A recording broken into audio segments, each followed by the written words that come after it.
Well, good morning, everybody. Welcome back to the Move podcast. Took a day off yesterday. Of course, had the rest day. We were talking about stage 16, as it is each and every day this tour, brought to you by Ventum Bikes. Took the rest day. I was out in San Francisco, and I brought my Ventum NS1 out there. I'd like to throw up the photo. I mean, if that is not in the running for Rider of the Day, guys and gals, I did that all by myself. All right, rode across the bridge. That's the Golden Gate Bridge, George. I rode Ghost Rider of the Day. Can't even see the rider though. You can see the bike. I know. Well, it's an artsy shot. I was getting artsy, but that is my NS1. I love this thing. It's total rocket ship. My gravel bike, the GS1. We are nominating a few times a week Ventum Rider of the Day. All you have to do is tag at Ventum Racing and at WeDo.team on Instagram. We'll pick one. Special offer for our listeners. If you go over to ventumracing.com/themove, 10% off. If you don't get the bike within 3 weeks, an additional 10% off. And here's our Ventum Rider of the Day. Let me just read. This is cool. It's a cute little girl there with him. This is D-Ray066. The bike is the Swiss Army knife to the needs in my life. I can use it to blow off steam after a busy workday, enjoy a coffee shop ride with friends, experience the outdoors on the road or the lesser traveled gravel path, or register for a local race when I need to scratch the competitive itch. Rain or shine, time crunched or noodling for hours, alone or with a passenger, indoor or outside, the bike provides a time to reflect, recharge, and motivate. I couldn't have said it better. Totally agree. Head on over to ventumracing.com/themove. Alain, where did we start and where did we end? Stage 16 from Carcassonne to Foix. From Carcassonne to Foix. Pretty boring. I mean, we could have pulled that off. Carcassonne to Foix. Well, we used to live nearby there, about 2 hours away. Yep. Girona. Yep. Interesting day. Always interesting after the rest day. I think guys have a little bit of nerves they have this day and age, they have nerves about the COVID testing on the rest day, which of course took out a couple more riders, but you just never know how the body's going to respond, especially with this heat. I think we've talked a lot about the heat, but then you layer in that rest day. I think it complicates even more. Pretty uneventful outside of Hugo Houle, which had a super emotional win. I was psyched for this guy. Yeah, amazing story. Lost his brother 10 years ago to a hit and run. You can see the emotion, coming out of him crossing the finish line, pointing to the sky. Very similar to your win when Fabio Casartelli passed away. Yeah. Very exciting to watch. In fact, this is a good time to roll that. You can see all of his emotion crossing the line, pointing to the sky. And the memory of Hugo Houle's brother, Peric, has driven him to a stage win in the Tour de France. He points to the sky in memory. Hugo Houle of Canada wins for his... What a day for Israeli Premier Tech. I mean, stage win already. Yep. Stage 5, one of the most iconic stages of the Tour de France, the Roubaix stage. And then again today, 2 guys in the breakaway, clearly in a tactical move by Hugo Houle to take the pressure off of Woods, since he's normally on paper the best climber. But couldn't have worked out any better for them. They must be on cloud 9 right now. We're going to break down all that action here in a second. Today's show also brought to you by Element. We talk about it all the time. This is straight up our go-to hydration refueling source. 1,000 milligrams of sodium, 200 milligrams of potassium, 60 milligrams of magnesium. No sugar, no gluten, no BS. It is the real deal. Special offer for our listeners. If you head on over to drinklmnt.com/themove, you get this free sample pack so you can try all the different flavors, figure out what works for you, and be, if you're like me, hydrated all the time, hydrated. I made actually a little mix to go to bed last night. That's how much how into this stuff I am. Well, yeah, I love it. Because you was out with the wifey poo poo. Wow. drinklmnt.com/themove. Today also brought to you by Huckberry. Love what Andy and Rich have built down there now in Austin. They're our homeboys. We have curated a special page. We just sort of went through their list of curated items and we picked out the stuff that we loved. I'm rocking one of the shirts today. How am I looking? I like that shirt. I'm going to have to borrow it tonight. There'll be some real... No, they're constantly dropping new and cool products. All the products they carry are curated and hand-tested by their team. If they carry it, you can trust that it's quality. Also, sign up for the newsletter. If you just go to huckberry.com, the content is insane. I read it every day. By the way, they send out about 3 million of these every day. Oh, pretty nuts. So, but our box, all our stuff that we curated is over at huckberry.com/Lance. Not George, Lance. huckberry.com/Lance. I do have my picks on there as well. I tell you what, I got rested. You motherfuckers better watch out today. You woke up super chipper. You got the vino poof going on to the left, looking good today. I'll tell you what, let's just let him do the whole show today because he's feeling it. Hey, another thing cool before we start talking about more about Hugo Houle, because I love it. I hate that his brother passed, but what an emotional ride. You could see him the last few Ks, man. He was already losing it. But the other cool stat is he is the 9th. So we've only done 16 days. This is the 9th first-time stage winner in this Tour de France. Yeah, first-time Tour stage winner. That's got to be some sort of record. I don't know if I remember ever seeing that. First-timers and so many first-time stage wins in the Tour de France. All the talk the last couple of years on this show has been about these young guys coming in. And that's what makes it extra special to see a guy that's been a pro since 2011. He's getting a big win like this. I got to be honest. I've never even heard of the guy, and he's been around. He was on AG2R for a handful of years. He was on Astana for a good 3-4 years, and man, to stay in it, it's a hard game. And again, they played it right. Having Michael Woods there, and he's already gotten third in the stage earlier on last week.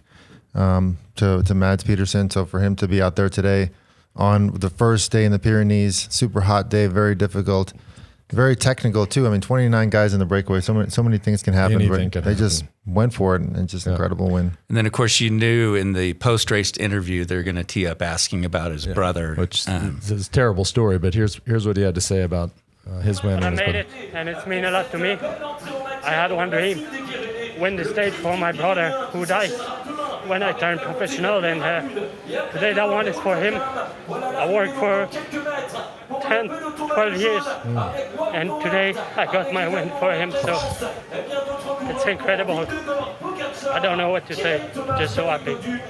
If you don't have goosebumps listening to that, I mean, you're some kind of psychopath or don't have a heartbeat or something. Yeah, I mean, shout out to sociopath. I don't want to, whatever those, when you're defining all these other Web3 things that we need definitions of, help me with this one too. But man, I mean, you've lived that, and maybe you have too, getting a win with somebody in mind. I mean, yours was a lot, and it was very close to when that win happened. Right. But not a brother. I mean, this is his brother he grew up with, and I think I was hearing on the coverage that they grew up together, watching the tour together. Yeah.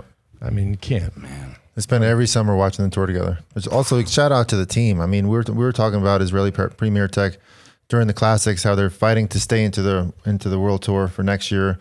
No results. They come out swinging in Switzerland, get third overall in Switzerland, and you can just tell the momentum changing. Winning stage 5 of the Tour de France, now winning one of the Queen stages of the Tour de France. Just an incredible run for them.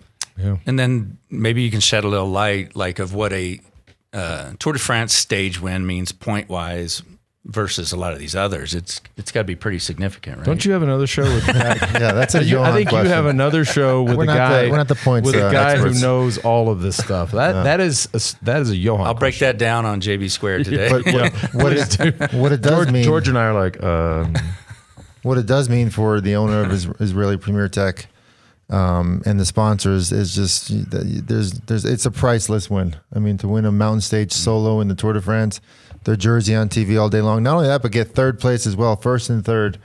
Clearly dominating today's stage. There's no better feeling for the people that invested in that team. Canada, eh? Canada and Canadian cycling. Think about it. Yeah, and we saw Jorgensen mixing it up again. Yep. Took a nasty spill. There, unfortunate. But he's trying. I love it. I love the fact he's hanging in there and just going in the breaks and taking his chances. That's what you got to do. I mean, He might be running out of time for this tour. We've got some snarky days to come, but this kid's going to be around for a long time. Yeah, I was a fan coming into the Tour de France. Now I'm obsessed with this kid. 3 top 5 finishes in the Tour de France today. He said he had to go all in. He felt like today was his last chance, and just going down this descent with no fear, taking all kinds of risks. You got to take your hat off to him. I mean, he had no fear going down. His mother was watching this stage, and think about how stressed she was. Crashes, still comes back. Finishes 4th place in the stage, which he even said afterwards that That means nothing to him that he was going for the win. Attaboy. I like the kid even more because guess what? He's right. He's right. And But when you're in the Tour de France kids public service announcement number 2 and you are sprinting for second, you are sprinting for nothing. It means nothing. I thought you were happy today. Like the man was happy earlier. Now he's to criticize in second place. We got to give Mateo Jorgensen a lot of love. Hang on. The only way, and he tried. Yeah. Michael Woods tried. It would. I think it would have kind of meant something if Canada goes 1-2. Yeah, that would have been news. And he would have gone second, but what's his name came back? Madouas came back right at the very end. And you know what? I want to just rewind that. I was giving Jorgensen a compliment. Yeah, I wasn't trying to be mean or throw shade or be a jerk. I was giving him a compliment. I love that attitude. You're right. Doesn't mean anything. That's why we've already seen he's going to keep trying. He might run out of time this tour. This kid's going to win stages in the tour and who knows, go on beyond that. But I love his attitude. That's all I'm saying. What were you guys thinking when you saw Pogacar try a couple of his quick attacks? I mean... Here's the thing. Vinga goes right on. Let's set. Well, I think we're a bit better off first showing his post-race comments and then breaking that down because there's a disconnect here, in my opinion.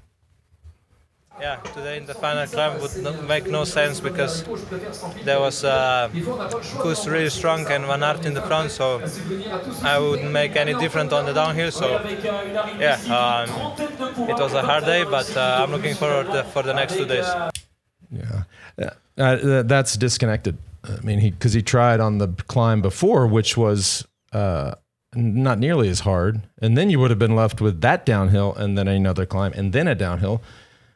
That doesn't make any sense. And the second climb had a 3 kilometer section of 15, 16, 18%. Now that would have been the time to go, and he didn't do anything. Yeah. Although, and he brought it up, Sepp Kuss, and we've been saying this about him. In this just North American theme we got today, he's exceptional. There was nothing, but I think Pogacar sort of blew his. We keep talking about the matches in this tour, but yeah, there's no doubt. These guys are so young. I mean, these guys are under 24 years old. They're almost racing like juniors. They're putting it all out on the line. His post-race interview didn't. And you think I'm being an asshole? I'm just saying. Excuse me. I know you're the best bike racers in the world / juniors. The way they're racing, I mean, the tactics are all in. They're not saving any energy for the end, which in one way makes the race super exciting, but the other way, I mean, I feel like these directors got to be, guiding them a little bit more. I mean, today was the first time we saw Pogacar not sprint for 8th place or whatever. It was top 10, full gas. He kind of rode in. That's what you want to see from a potential Grand Tour winner. That's what we saw from you from all those years. You never did a meaningless sprint for 8th or 10th place. You just don't do that in the Tour de France. No. But today we saw. I just went over that. Doesn't mean anything. We saw action from 50 kilometers to go. Like you said, Van Aert was still up the road. But Vingegaard, I mean, he's just bridging up to him like nothing. He's showing him that he's there. He's not going anywhere, and he's going to keep following him. Yeah, he looks great. I mean, I think everybody's waiting for that moment that he can't follow. Yeah, because whether he has that bad day or this tour catches up to him, whatever. But so far, he looks easy. At this stage in the tour, can you guys sort of elaborate on how Jumbo gets extra help? There's teams with initiatives, they need wins, and they get a little other support from different teams. Yep. So you always see this happen in the third week. It happened to us, all 7 tour wins for Lance, where all these different dynamics and jerseys and competitions go into play in the third week. Team classification, mountains jerseys, top 10 in the overall, podium. So like you saw today, sorry, just to interrupt for a second. Are teams that just their director is so pissed that they haven't even tried to win a stage. He says we have no skin in most of these games, but you are going to the front riding because you haven't done shit the whole time, and he'll make the team go ride. Absolutely. So you're always looking for those are just free rides. Yeah, you'll see a breakaway of 20 guys go, and so team didn't make it. Very little. They have no, interest in the overall. They're like Lance said. The director will say, "You guys are punished. You're going to the front and chasing this down." So you're going to see this happening in the third week, which plays to the advantage of the leading team because they're going to get help from teams that you would least expect help in at times. Yeah.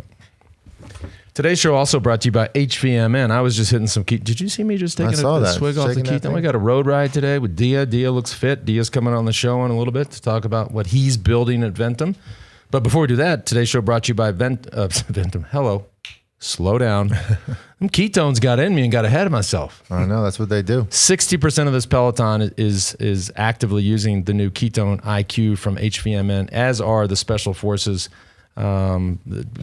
Look, the science don't lie, all right? It works. Massive improvements in performance. That's the reason you're seeing so much of it. Head on over to hvmn.com. Use the code THEMOVE20 for 20% off. That's hvmn.com. Do we have a picture of you and me in our pajamas the other day? I don't know if we pulled it up. Because it could be a good one of those to say. Now, a couple of things about this picture stand out. This could be one, and if you're just listening, apologies, you should watch the show sometimes. It's pretty funny. But we wore some pajamas when we did the Instagram Live. These are Ettitude pajamas. I feel like this would be a good sort of who wore it better. We know who the winner will be, George. But George, I don't know if you know this or not, but apparently there's been a lot of requests for the head of HR to do something in pajamas. We got to get her on camera one of these days. I do have a question. Do you actually, like, who wears pajamas and a beanie? Because I don't think I've ever seen that look before. That's a very strange, odd look to me. The man with zero fucks given. That's be me. But seriously. You know what happens to you then? Your give a shit or broke a long time ago. Exactly. As we say in the South. Anyways, the pajamas are insane. The sheets, we've already talked about the sheets so many times. The difference that I think you've experienced in your sleep quality, George. Also, just the cooling. The bamboo tech that they have does a wonderful job on lowering the core temp, lowering the perspiration or absorbing the perspiration. It's amazing. And I've met the two ladies who founded this company. They're absolutely badasses. I think what does it say? 15,000 5-star reviews of the sheets. Yeah, they're amazing. Amazing, right? Head on over to Ettitude. That's like attitude with an E. So ettitude.com/themove. And Ettitude.com/themove. Check out the sheets, the PJs. We're going to get some PJs for head of HR. And if you're please all her fans. If you're going for the cooling effect, which I'm a big fan of, and I actually really enjoy those, probably don't wear the beanie. You don't need the beanie when you go to bed. All right. I would wear the beanie on the show. I can't fit my cans over it. What else? I feel like we need to break down that last climb a little bit. We saw Jumbo coming in with Sepp Kuss doing an amazing job. Micah takes over, which I feel like he kind of slowed down the pace because Adam Yates and Geraint Thomas came back, got into a rhythm. And then what happened was a disaster for any kind of bike suppliers. The chain broke. You never want to see that. It's happened to me in one of the biggest races in the world where my bike broke. But for a bike supplier, that's like the worst thing that can happen.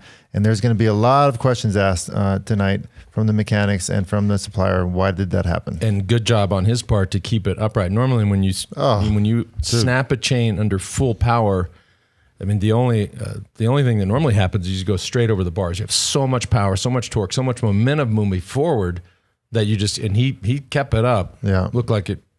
And not only that, but it didn't crash anybody else. You saw how close that was. But then Sepp Kuss takes over, lifts the pace. I think so hard that even Pogacar couldn't attack. So those guys are in a great position right now and looking really, really good. Yeah, it's probably hard to put a value on those efforts that like Sepp Kuss does. Like that, like he said, it's literally preventing an attack. And not only that, he's flying up the mountain the whole time in the back of Pogacar's head and Vingegaard is. Vingegaard, I still got Van Aert at the front waiting for me. So, I mean, just think about the mental advantage they had going up that last climb where, let's say even Pogacar attacks, we don't necessarily have to go down because we got 30 kilometers of downhill and I got Van Aert, the fastest guy in the bunch, just waiting for me to tow me into the finish line. It wasn't the only team that had similar tactics that worked really well and helped Geraint Thomas. Ineos did the same thing with Rodriguez. Yeah, we're going to see that repeating the next 2 days. Kids, another public service announcement. That's Bike Racing 101. If you can have a guy up there, if your leader gets in trouble, all they got to do is they can stop and stand on the side of the road and wait for them. Yep. And then meanwhile, other guys have been dropped because it's been a hard tour and a hard stage. The guy just waits up and boom, you have an immediate teammate. It's amazing. Yeah. So you'll see today 29 guys in the breakaway. Half those guys wanted to win the stage. The other half or less had team objectives to be there in case they needed to be, weighed up later on in the race. All right, taking a look at tomorrow's stage. Pogacar running out of time to keep attacking, but he seems confident in the interviews. Listen, he needs one attack. That's it. I mean, I know I said earlier in the show, go minute by minute, but now we're getting down to this point where it's one attack. If he has that day. Well, not only that, but tomorrow is they might as well go for the stage win, right? Because they want to make it hard. They want to, at least give Pogacar a fighting chance. And I think we're not going to see a breakaway make it tomorrow. What do you think, Lance? I don't think so. Yeah, I think Pogacar wins the stage tomorrow, but I think Jonas is going to be right there with him. On the last climb? Yes. Well, they're going to start going earlier. I mean, they're going to try to send guys off, to help Pogacar. And I would say on the second to last climb, we're going to see a lot of action going on. Not that tough. 11K at an average of 7%. Keep in mind, it is only a Category 1. There is a big difference between a Category 1 and an HC climb. Yeah. Right? We do not have any HC climbs tomorrow. Compare and contrast to the next day when you have, 2 HCs. You finish on Hotekam, a mountain that we know very well. You got the Obisque, you have another climb, and then you have, now that day is a much, much harder day. Yeah. And short, but, he's just got to wait for the moment. Even though Pogacar... And people are starting to, this is the other thing I've just noticed by reading all the news sites, people are starting to pile on Pogacar's tactics. Yeah. I don't know if you've noticed that or not, but people are finally, now they're giving interviews and they're saying, I don't know what this kid is doing. This doesn't make any sense. He might be listening. Andy Schleck said, quote unquote, this is stupid. Yeah, he might be listening. Today was the first day. Like I said, he did not sprint for whatever place it was that they were coming in for. No. Now, I know we had a rest day. I spent the day working for George in San Francisco. But I spent most of the day thinking about how we're doing on the bottle competition. Okay. That's big shot. Oh, I'm back in the lead, back in the yellow jersey. I'm going to have to wear my yellow jersey on today's ride. This is not happening. I think my fans take a rest day as well. This is so any purchase at thefeed.com/themove, you get your own customized bottle and you get to vote for Georgia. I'm now down by 8 votes. It's getting good. It's getting good. I feel like it's just where I wanted to be. I wanted to be in the lead for the final week. The rest of the time didn't matter at all to me. This is where it starts to matter. 8 votes. We got 1,400 total votes. 8 votes. We can do the percentages. It's a very small margin of quote unquote victory at the moment. But Joe Natoli has another surprise for us. Shocker. Oh my goodness! So here we have. Now most people did not know that fairly George. Accurate or it's very accurate. In fact, Joe went and dug up. I must have posted this picture of you a long time ago. He has, of course, enhanced it. But many people didn't know that you were on the cover of GQ back in that day. With the hoop, I got the hoop earring. You got the hoopies. Now you have a We Do neck tat, which is kind of dope. Oh, I didn't even see that. But you have to. My son's hair is pretty much like that. We right have now. to post this so people can actually take the time to read what Joe all the told headlines. Yeah, how style and spandex made him the man he is today. And then you go down, becoming a doctor in 21 easy stages. How the word doctor helps. Cinnabon recipes that will make you friends in the peloton. No party, no problem. Straight Mosca. How the word doctor helped him get back into a jizzy. Guys, we got like 10 t-shirts Joe Natoli, right here. Joe, do you fucking work? I mean, this is on our... This is big. I love it. Oh, I need that. Head of HR, can I have that before the end of the show? Thank you. And real quick, another fun thing that happened as we were wrapping the show on Sunday, just the heat that was an ongoing theme. We saw Tom Pidcock just peel off his jersey and go jump in a fountain. Yeah, now, kids, this is also something you should not do. I've never, ever seen this, okay? I know we have a heat wave in Europe. Now, Tom Pidcock, when he pulls out of the Tour tomorrow because he got some waterborne brain disease, we know why. I would never get in that fountain. I know it's hot. I know it looks tempting. Well, you would never get out of the bus. You would just be like, race the bus. You wouldn't want to see anybody. You were a little antisocial back in the day. Back in the day? Or even now, for that matter. A couple quick questions. I had people giving me, I put my ride on Strava yesterday, and I had some friends who were like, dude, you didn't hit me up to ride? I was like, no, I rode with my favorite person. Myself. I mean, seriously, I'm riding every day here with people. You always bring around a lot of people. And to have a day where you can just, and I was excited and committed to this. I got up and I'm like, I'm riding all by myself. And I can't wait. Can we play that music, like that sad song music for him? Because I feel like he needs it right now. Oh my God. There we go. Can you repeat that? Just want to be alone. It's just a special day in the Bay Area. Had a date night with the woman the night before. And I woke up and I said, Lance, it's all about you and me, baby. You and me. Go across the Golden Gate. Take some Instagram shots of my Ventum. All right, no questions. Let's go to questions. This was kind of a two-part. Hats off to Colton or whoever. Who the fuck pulled up Colton's that song ready. so He's fast? That ready to Vulture go. Colton. That was man. You got that on speed dial? Back of the house is on fire. Y'all make it happen back there. We're only going to do a couple quick questions today because we are getting to Diaa from Ventum. You're going to like it, this guy. Promise. But this was kind of a two-part thing. Yesterday on JB Squared, this listener's question, Sam, wanted to know what qualities that Johan saw in you to make you a leader and a 7-time champion. Me? Yeah. And you'll have to listen to JB Squared to hear his answer. Oh, okay. You want me to answer it though? No, but then Sam wanted you guys to answer the same question about Johan. As a director. You guys knew each other when you were racing, but then as a director, what are those qualities in him that made him so good? There was a bit of a unique set of circumstances. We were, of course, George and I both were on Postal. This is 1998. It was a complete, and we joke about it like it was the Bad News Bears. It's not a joke. This thing was a complete shit show. Totally unorganized, staff not being paid. I was in the middle of the Vuelta. We had I won't even name him because it's not worth it, but we had a director who was also the sort of the GM of the team, wasn't paying the staff. We had a dad woke up one day, came down to the breakfast table in the middle of a grand tour, no staff, no soigneurs, no mechanics, staff walkout. I'm like, and we were down to 3 riders. I'm looking at the other 2 guys. I'm like, and I'm in 4th. I'm like, which one of you motherfuckers is going to give me a massage tonight and lube my chain? That sounded super weird, but no, for real. I was like, wait. No,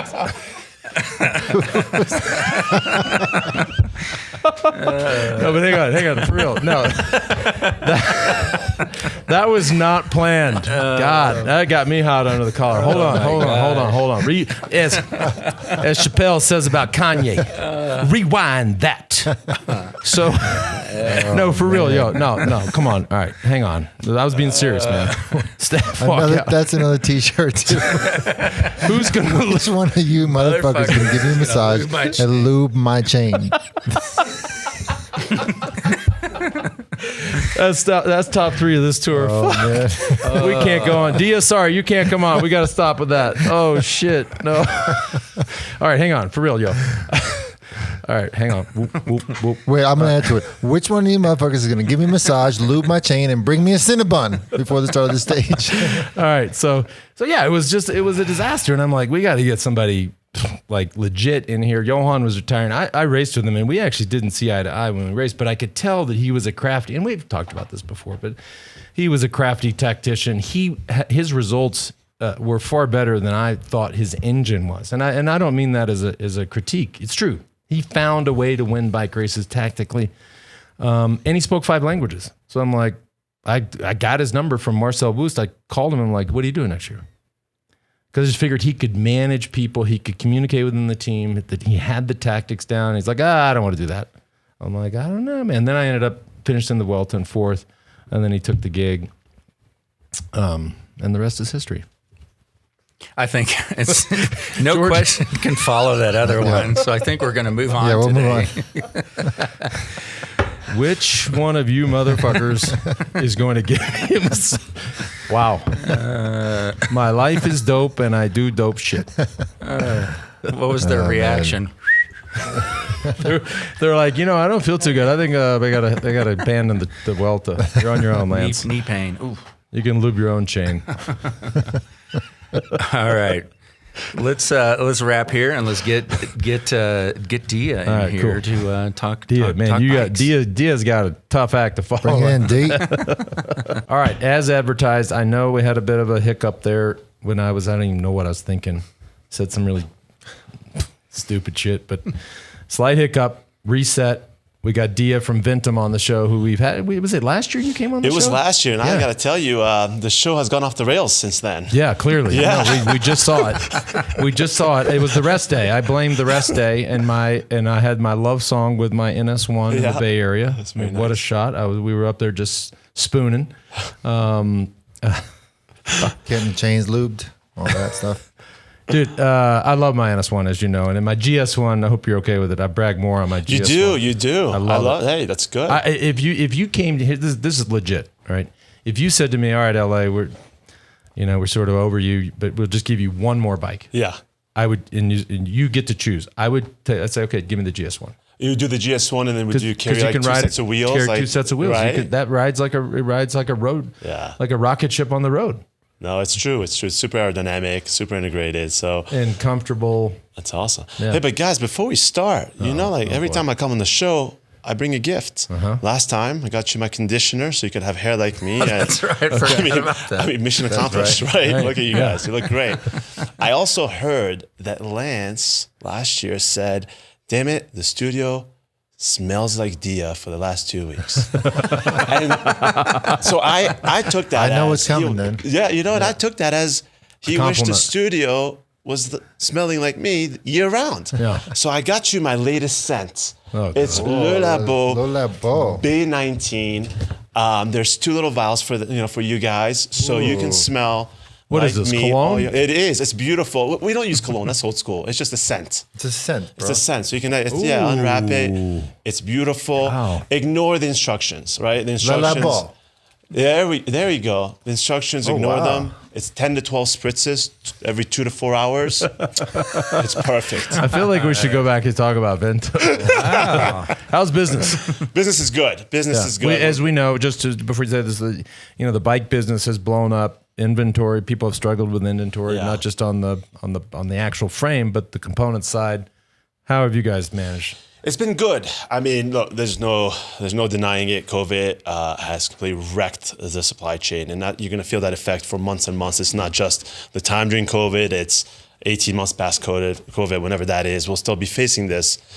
That being said, we navigated it really, really well. To be fair, our size, we're not the size of a giant, right? And so we're able to do more with our inventory. The other thing, the way we navigate it is we don't assemble in Asia, right? And put stuff in containers and wait months and months for a distributor to get it and then a dealer. We assemble everything in Utah, right, in Heber City. So we've got 60,000 different combinations. Everything's sitting on the shelf. So you can be very efficient with that inventory.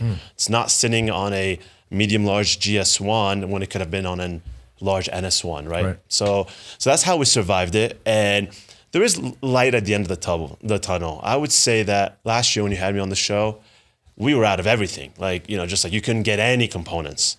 It's getting better. Now you can't get certain components. Like a real life example is we got everything but a right shifter. So different issues. You still can't. No problem. Right. Just go between 2 lefts. Right? Yeah, just That's go between the big and small ring. That's all I do. So it is getting better, but I think the big boys will continue to struggle. I saw some numbers that weren't super positive, but we're happy. We're growing. We're up 30% again from last year. Great. So and you got the pop-up here in Aspen. We have an awesome pop-up. Yeah. So we have a collab with Aspen X right here at the Gondola Plaza. You can rent an NS1, you can rent a GS1. We've got 2 Sick. group rides a week that we're doing there. And so that's all summer long leading up to our camp in August. So tons of momentum here through Little Nell, Aspen X. And you should come for one of the rides. Yeah, I went yesterday to the Aspen X, and I do have a question. It's a kind of a fashion question because you are sort of a fashionista. I appreciate that. You Thank have you. a really niche, high-end smells brand. really good. Smells great. Colin, can we pull up the picture that apparently Lance thought was so artistic?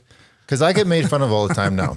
And he has a super hot fiance. What's wrong with this picture? And I got to ask What are you talking about? Oh, I see. what bothers me now, and I can't do it ever. Oh, it's not the saddlebag. It's not the saddlebag. No. Saddlebag. You cannot put saddlebags on these nice bikes anymore. You got to put your stuff in your pocket. And, can you back me up, please? And hang on a second. Does that not bother you? No, that bothers me. I usually take off the saddlebag, to be honest. That bothers Yes. me too. And all you fucking the Instagram weenies. I know what you're going to say. Go back to the picture. And I can't even myself. I said to myself, what are you thinking? I didn't put it in the big ring. Not in the big ring. Oh, yeah. Who takes an Instagram? Look, I'm in like At least small. you got it I'm on in drive the side. easiest gear. This is why I was telling You the took crew. a picture with the granny gear? Who does that? Well, I was telling And the saddlebag on. chill. I was telling the crew and the members before the show, the actual show, that there was like, you don't see them in the shot, but there was like 8 Hell's Angels taking pictures as well. I was so freaked out, like being the weirdo in like spandex. I'm just like, dude, hurry up, take the picture, let's go, get out of here. But talk to us. Saddlebag or not for photos, or even for not riding. for photos. I mean, that does bother me. It doesn't bother me as much as you not being on a Ventum NS1. That bothers me more. But let's talk about this 3-week delivery time that we've been advertising. How are you pulling that off? yeah, I mean, look, we're getting creative. I'll tell you exactly how we're pulling it off. I think there's general fatigue by the customers for waiting for bikes, right? Yeah. We're waiting for bikes we're waiting for a Lambo, right? Yeah. Like 9 months, 10 months, a year. Which, by the way, he had a green Lambo for a while. Orange. Yeah, that was the good old Miami days. Yeah. But so what we said is like this fatigue is just, it's nonsense. And so what we're doing is we're guaranteeing that the bike will ship out within 3 weeks. Mm-hmm. If it doesn't, we'll give you an additional 10% off. Oh. But because the supply chain is where it is now, where there's only a couple things missing, we're able to find that even at retail or some other places, not through our normal distribution. Right. We take a little margin hit, but you know what? That's worth it to get somebody a bike in 3 weeks. Well, with the direct-to-consumer, you get margins and on your side. There you go. Yeah, you mentioned something yesterday on the ride, how you aren't one of these major, huge brands that you're actually able to have a lot more interaction with your customers. If something goes wrong, you got people on the phone. Exactly. And actually some of the component manufacturers use our company to decide what their internal production is going to be. And the reason is we have a very good pulse on our customers. Like think of the big boys, again, assemble in Asia, it goes to a distributor, it goes to a dealer. By the time it gets to the rider, it's months and months and months. Now say there's an issue. Say there's a pattern of something happening. It's got to go the other way. It's got to go rider, dealer, distributor, manufacturer. So by the time you get their feedback, it's months and months down the road. Something's wrong on one of our bikes, which happens. We're going to hear about it day one, right? And so if there is a pattern of something, we can identify it and fix it within weeks. So we're very, very proactive when it comes to that stuff, and the beauty of being in touch with your customers. See, that's how I should have taken the picture. The one that showed Diaa again there. Now I know. Big chain, got to be in the big ring, no saddlebag. Now I know. So before we let you go, I'm just hearing rumblings and buzz about this e-adventure bike. Now, of course, all you listeners and viewers know, I mean, the whole e-phenomenon is crazy. What is going on here? We are coming out with our first ever e-bike. It'll be an e-gravel / e-adventure bike. And obviously we do everything kind of to the max. And so it's going to be a gravel bike. Is it going to be called an ES1? Oh, that's a good question. We haven't even named it yet. Lance, you just named our new bike. No, thank you. Check, please, motherfuckers. NS1. Listen, the dumb kid from Plano could figure this out. The road bike is the NS1. The gravel bike is the GS1. Let me think. The e-bike, the ES1. Yes, that's it. It's going to be sweet. It's actually got a mountain bike e-platform from Shimano on it. So it's going to be super robust. You can go 6 hours on eco mode. It's 200 miles before you even have to charge it. Wow. So it's amazing. So those are plenty for us, I promise. Yeah. And you and I had a conversation about it, I think last month, where we were saying like, I have mixed feelings about e-bikes, but I think for a commuter, this is going to be fantastic. Or for somebody who wants to go further, right? So like you have a 3-hour ride, but you want to see more and still work. That's kind of what I see. I mean, if you show up in the Peloton with that, I'm throwing my pump in your spokes. Is there any way you can put the on-off button in the chamois like Lance had? Or is that possible? We'll take that advice. I tell you what, they got me there, man. As if all the other shit didn't get me, you know? They were like, God damn it, he's got a big show. He's got a big podcast. We got to think. So hang on a second. A motor. Yes. And the switch was in the chamois. Oh, God. Anyways, Diaa, thanks for coming. Wait. I got something for Diaa. Oh, that's right. That's true. I got something for Diaa. This is cool. I'm going to put you to work here a little bit. Yeah, let's do it. So, we all met Diaa years ago. Remember, he came by the office, say, hey, we're building a new road bike. You had a history with tri-bikes. And then last year, or was it 2 years ago, having you on the show, getting to know you and all that stuff's been great. But if you don't like the guy enough from his visits on our show, you're going to love him after what I saw that you posted on Instagram on the 4th of July. You posted something, and we have the images of what you posted. Here is, you don't remember. That's why I printed it for you. Let's see the picture. Share. There's a series of pictures. Oh, yeah. So... Oh, yeah. The state capitol. Yeah. So essentially, I mean, for those of you who are listening, not watching, although you should really watch, we came to this country 30 years ago. Read what you wrote. Yeah. So I didn't. All right. I'd get emotional if I read it. So 30 years. 30 years ago today, I woke up for the first time in America. An 11-year-old boy who couldn't speak a word of English was about to start the ride of his life. As I left Switzerland, I had no idea of the incredible journey I was about to embark on. I wish I could tell that petrified younger version of myself of all the great things ahead. There is no better way to commemorate this than watching the sunset, or clouds, because it was cloudy, from the top of the Washington Monument. Huge thanks to Forky USMC for making this very special evening happen. Overlooking the Capitol and White House, I couldn't help but be filled with overwhelming gratitude for the country that has given me so much. My country. I so often tell folks that to really appreciate the U.S., go live abroad for a while, and you'll be able to see what I see today. Here's to the next 30 years. Wow. Isn't that great? I mean, anyway, That's awesome. Yeah. Hey, we were rooting for you before. Damn. I know. Yeah. The rest of us were posting pictures of hot dogs and shit. That got me. That got me. It's amazing. Oh, you know what? I should actually thank you guys. Because Zach Forkey, who is this person, he is a police officer, NPS police officer, and he's a listener of your show. Oh, cool. Oh, nice. And he's the one that opened up the Washington Memorial for us after hours. Wow. So we could have that special moment. Zach is his amazing. name? It's Zach Forkey. Zach, thank you Yeah. so much. If you're listening, Zach, thanks a ton. Yeah, man. so That's thank cool. you guys. All right, that wraps it up for today. We got a couple exciting days coming up. Actually, we have a few more than a couple, but looking forward to it. I'll try to behave a little better tomorrow. Promise. Or not. Or The not. highlights. Watch our socials for the highlights today. Yeah. You can relive that. We'll see y'all tomorrow.